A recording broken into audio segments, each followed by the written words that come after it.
क्या हुआ दोस्तों, जब दरोगा जी के ही थाने में महिला कांस्टेबल उनकी गर्लफ्रेंड की पिटाई कर रही थी। इसके बाद दरोगा जी क्या करते हैं, आइए पूरी कहानी में जानते हैं। मेरा नाम है राहुल। कहानी के इस नए एपिसोड में आप सभी का स्वागत करता हूँ। दोस्तों, एक कहानी शुरू होती है एक गांव से, जिसमें कोई परिवार एक विधवा महिला को लेकर अपने नज़दीकी थाने पहुंचता है और शिकायत दर्ज करवाता है कि सर, जिस महिला को आप देख रहे हैं ये हम सभी को खाने में जहर देकर मारना चाहती थी और साथ में सभी गहने और पैसे को लेकर भाग जाना चाहती थी। उस साथ में वो खाना भी ले गए थे जिसमें कीटनाशक दवाएं पड़ी थी। यह आरोप लगाने वाले उसके सास, ससुर, ननद और परिवार के कुछ और मेंबर होते हैं। लड़की कहती है, नहीं सर, ऐसा मैंने कुछ भी नहीं किया है, मैं बेगुनाह हूँ, बेकसूर हूँ, मुझे आप छोड़ दीजिए। उसके ससुर की थाने में थोड़ा जान पहचान होती है, तो वह किसी सिपाही के साथ थाने के केबिन में चला जाता है और कुछ बातें करके बाहर आ जाता है और परिवार के साथ घर जाने लगता है। जब वो महिला भी उनके साथ घर जाने लगती है, तभी उसे दो महिला कांस्टेबल पकड़ लेती हैं और उसे लॉकर में बंद कर देती हैं, क्योंकि उसके ससुर ने उन्हें कुछ पैसे दिए थे उसकी पिटाई करने के लिए। वो उस लड़की को मारने लगते हैं, वह जोर जोर से चिल्लाती है। तभी उस थाने के इंचार्ज यानी कि दरोगा जी, जो कि किसी केस के सिलसिले से बाहर गए हुए होते हैं, वो थाने में आ जाते हैं। तो उनके कानों में जोर जोर से किसी लड़की की रोने की आवाज़ सुनाई दे रही थी, वह चिल्ला रही थी। तो किसी सिपाही से पूछते हैं कि कौन वहाँ पे रो रहा है, क्यों उसकी पिटाई हो रही है। तो कोई सिपाही बताता है, सर, कोई महिला है जो कि अपने परिवार को ही जहर दे के मारना चाहती थी और चोरी भी कर रही थी, इसीलिए उसे लॉकर में बंद करके पिटाई कर रहे हैं। तो दरोगा जी चले जाते हैं, अपने केबिन में बैठते हैं। लेकिन जब ज़्यादा देर तक उसकी पिटाई हो रही थी, तो दरोगा सोचते हैं कि आखिर इसने इतना बड़ा तो गुनाह नहीं कर दिया कि कब से इसकी पिटाई हुए जा रही है। तो दरोगा जी अपनी कुर्सी पर से उठते हैं और जहाँ लड़की मार खा रही होती है वहाँ पर जाते हैं और महिला कांस्टेबल से कहते हैं, रुक जाओ और रहने दीजिए, उसको मत मारो। तो बाहर आ जाती हैं। तो दरोगा सोचता है कि ठीक है, बाद में इस केस को हम देख लेंगे। तो वह भी महिला कांस्टेबल के साथ फिर से थाने के अंदर आने लगते हैं। लेकिन फिर सोचते हैं कि आखिर मैं उस लड़की को देख ही लेता हूँ कि कौन सी लड़की है और ऐसा क्या गुनाह कर लिया। वो भी कुछ तहकीकात करने के लिए उसके पास जाते हैं। जैसे ही वो लाकर का दरवाज़ा खोलते हैं तो लड़की नीचे सिर सर करके बैठी हुई थी, सिसक सिसक कर रो रही थी। दरोगा जी कहते हैं, क्या नाम है तुम्हारा? लड़की डर जाती है और अपने सर को और ऐसे सटा लेती है अपने घुटनों में। इसके बाद दरोगा जी फिर से पूछते हैं, नाम बताओ अपना। तो लड़की कहती है, सर, मेरा नाम रीता है। जैसे ही वो लड़की दरोगा जी को देखती है तो वह दौड़ करके उनके गले मिल जाती है और जोर जोर से रोने लगती है। तभी कुछ सिपाही दौड़ करके आते हैं तो देखकर दंग रह जाते हैं, क्योंकि वो लड़की ही दरोगा जी से एकदम गले से चिपक करके और जोर जोर से रो रही थी। वह अपनी पीड़ा को उससे बयां कर रही थी। इसके बाद दरोगा जी की भी नज़र उन सिपाहियों पर पड़ती है, तो वे कहते हैं कि आप एक कुर्सी ले आइए। तो सिपाही दौड़ करके कुर्सी लाता है। तो दरोगा जी उस लड़की को कुर्सी पर बैठा देते हैं और स्वयं नीचे बैठ जाते हैं, पैरों को फैला करके ऐसे दीवार से अपनी पीठ को सटा करके उसके नीचे बैठ जाते हैं। तभी जो सिपाही कुर्सी लेकर आया था वह अन्य स्टाफ को भी जाके बता देता है कि जिस लड़की को हम लोग पिटाई कर रहे थे उससे दरोगा जी ने कुर्सी पर बैठाया है और स्वयं नीचे बैठे हैं। तो सभी लोग आश्चर्य में पड़ जाते हैं, आखिर दरोगा जी और उस लड़की का रिश्ता क्या है। सब एक दूसरे से कानाफूसी करने लगते हैं और जानने की कोशिश करते हैं, कहीं वो किसी दूर के रिश्तेदार तो नहीं है, कहीं दरोगा जी का उससे कोई संबंध तो नहीं है। जब तक वो जानने की कोशिश कर रहे हैं तब तक आइए हम आपको फ्लैशबैक में लेके चलते हैं। यह बात है कॉलेज के दिनों की, जब दरोगा जी और वो लड़की साथ में पढ़ाई कर रहे होते हैं। लड़की का नाम रीता होता है और लड़के का नाम शिवा होता है, यानी कि दरोगा जी का नाम। वो बीए फर्स्ट ईयर में एक दूसरे से जान पहचान करते हैं, थोड़ा दोस्ती बढ़ती है और थर्ड ईयर तक जाते जाते एक दूसरे से वो बेहद ही प्यार करने लगते हैं। साथ जीने मरने की कस्में खाते हैं और एक दूसरे से शादी भी करना चाहते थे।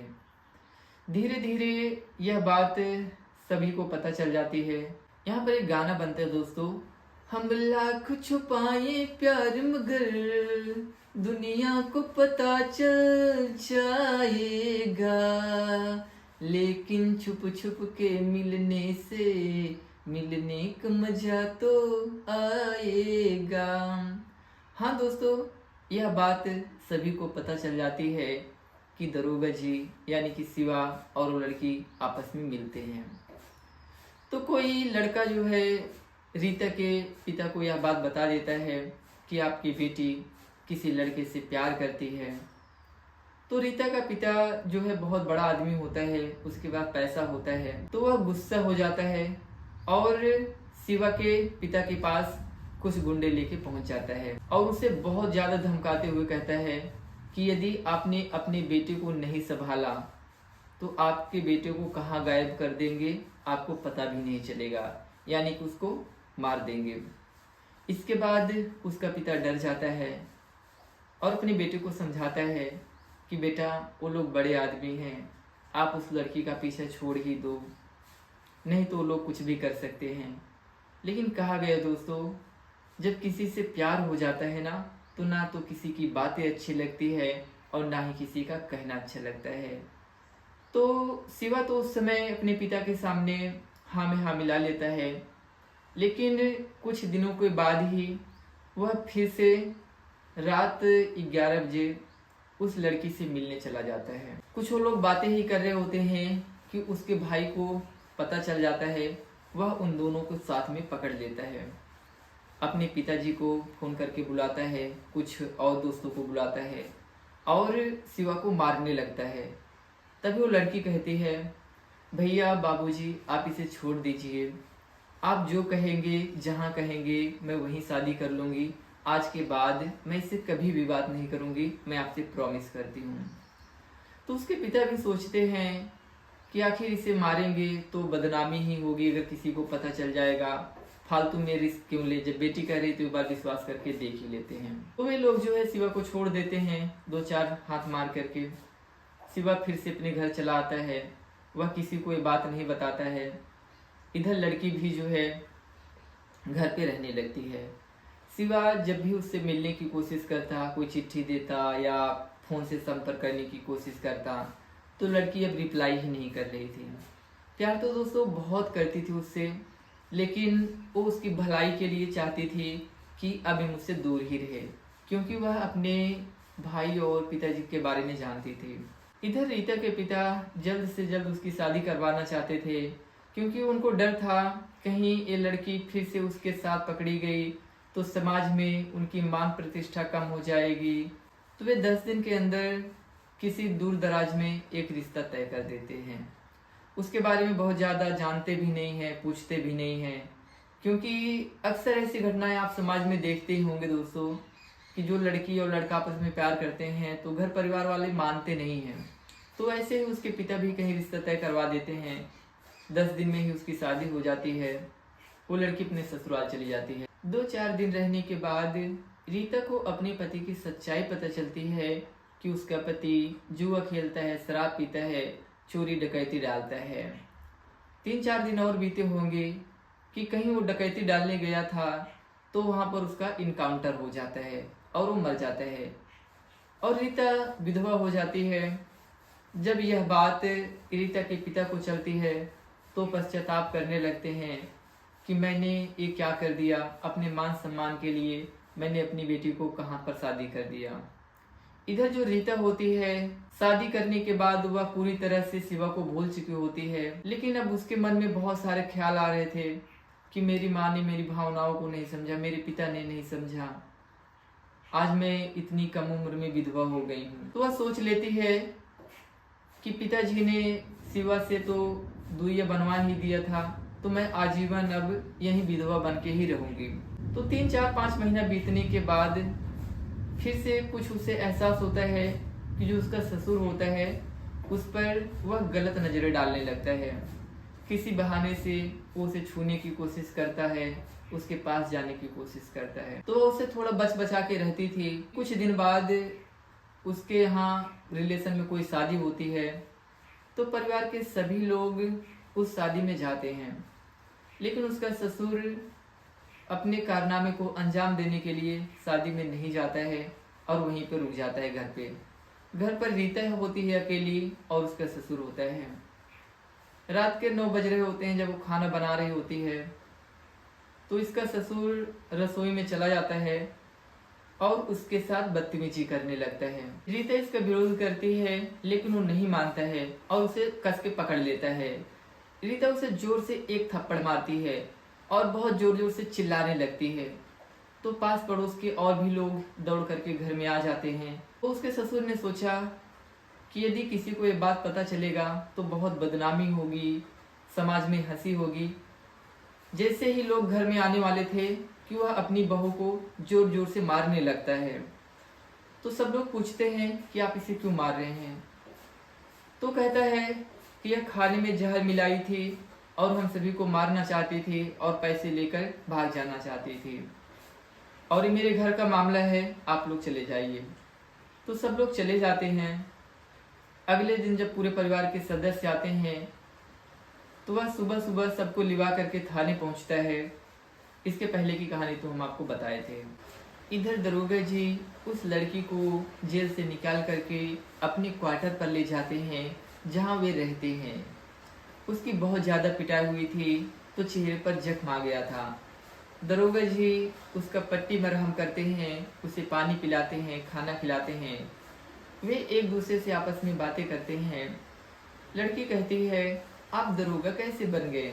शिवा कहता है, जब हम एक दूसरे से प्यार करते थे, हमारे घर वालों को ये बात मंजूर नहीं थी और आपके पिता की शादी करवा देते हैं तो मैं एकदम टूट जाता हूँ। मैं कुछ कर भी नहीं सकता था क्योंकि आपकी शादी हो चुकी थी। यदि मैं आपसे संपर्क करता तो इससे आपकी शादीशुदा जिंदगी में दखल देने वाली बात आ जाती, जो मुझे मंजूर नहीं था। तो मैंने सोचा इस रास्ते में रखा ही क्या है। मेरे पिताजी की लोग बेइज्जती करते हैं, कहते हैं कि तुम्हारी कोई औकात नहीं है, उनका मजाक उड़ाते हैं। मैंने ठान लिया कि मैं कुछ तो जरूर करूँगा। मैं शहर चला गया, वहाँ पर पढ़ाई करता था, ट्यूशन भी कराता था, और जब मैंने पेपर दिया तो मेरा जो है दरोगा पोस्ट में सिलेक्शन हो गया। इसके बाद शिवा कहता है कि आखिर बात क्या है, मुझे पूरी सच्चाई बताओ। रीता कहती है, मेरे पति जुआ खेलते थे, शराब पीते थे, डकैती डालते थे। जब मेरी शादी हुई थी तो 10 दिन के अंदर उनका इनकाउंटर हो जाता है। इसके 7 महीने बाद मेरा जो ससुर है वो मेरे ऊपर गलत नज़र डालता था और मुझे छूने की कोशिश करता था, मुझसे बदतमीजी करता था। उसके थाने में जान पहचान थी तो वह पैसे खिला करके हमें बंद करवा देता है। इधर दरोगा एकदम लाल हो गए, खूब गुस्सा हो गए। जब अगले दिन ड्यूटी करने जाते हैं तो सारे स्टाफ को बुला लेते हैं और कहते हैं कि आप लोगों ने इस लड़की की पिटाई करने के लिए कितना पैसा खाए हो, सच सच बताओ, नहीं तो सबकी वर्दी निकलवा देंगे। सब लोग डर जाते हैं और कहते हैं कि सर हाँ, हम लोग कुछ पैसे ले लिए थे, गलती हो गई है, मुझे माफ़ कर दीजिए। दरोगा कहते हैं कि अभी तुरंत उसके ससुर को पकड़ के लाओ। इधर पुलिस वाले जाते हैं, उसको ससुर को उठाते हैं तो वो भी सोचता है कि मैंने पैसे तो दे ही रखे हैं, हो सकता है कोई बात हो। थाने में आता है। दरोगा जी उस लड़की से तो प्यार कर ही रहे होते हैं, उसे लॉकर में ले जाते हैं और उसकी बढ़िया से धुलाई करते हैं और उसका सारा बयान लेते हैं। वह सारी सच्चाई को कबूल करता है कि हाँ सर, मैंने ही खाने में जहर डाला था और इस लड़की से बदतमीजी कर रहा था। अब उसे जेल में बंद करके फिर से शाम के समय दरोगा जी उस क्वार्टर पर आ जाते हैं। रीता पहले से खाना बनाई हुई होती है, वे साथ में बैठ के खाते हैं। दरोगा जी कहते हैं, रीता एक बात कहूँ, बुरा तो नहीं मानोगी? रीता कहती है, नहीं सर, भला मैं क्यों बुरा मानूं? आपने मुझे जेल से छुड़ाया, मेरी मदद की, मेरी बातों पर विश्वास किए, मैं नहीं बुरा मानूंगी। दरोगा कहता है, आई लव यू रीता, मैं आज भी तुमसे उतना ही प्यार करता हूँ। यह सुन करके रीता दरोगा के पैरों को पकड़ करके जोर जोर से रोने लगती है। दरोगा उसे अपने गले से लगा लेता है और उसके आंसू को पोंछते हुए कहता है, पगली, मैं जानता हूँ तुम मुझसे आज भी प्यार करती है और पहले भी करती थी। तुमने इसी डर से मुझसे दूरियां बनाई, कहीं तुम्हारे पिता जो है मुझे मार ना दे, मुझे कहीं से ये बात पता चली। लड़की धीरे से अपना सर हिलाती है। इसके बाद वे एक दूसरे से गले मिलकर रोने लगते हैं। दरोगा कहता है, समाज हम लोग के बारे में चाहे जैसा सोचे, हम एक दूसरे से अब शादी कर लेते हैं, क्योंकि एक बार तुम मुझसे दूर हो गई थी और इतना कष्ट झेली। अब मैं तुम्हारी आंखों से एक भी आंसू नहीं गिरने दूंगा और जीवन भर तुम्हारे साथ रहूंगा और तुम्हारा साथ दूंगा। दोस्तों, ये घटनाएं हर समाज में देखने को मिल रही हैं। आप मुझे बताइएगा कि क्या दरोगा जी ने उस लड़की से शादी करके सही किया या गलत किया? आप हमें कमेंट में बताइएगा। और वीडियो अच्छी लगी हो तो प्लीज़ चैनल को लाइक और सब्सक्राइब जरूर करिएगा, क्योंकि बहुत मेहनत लगती है दोस्तों। Thanks for watching my video. Take care, bye bye.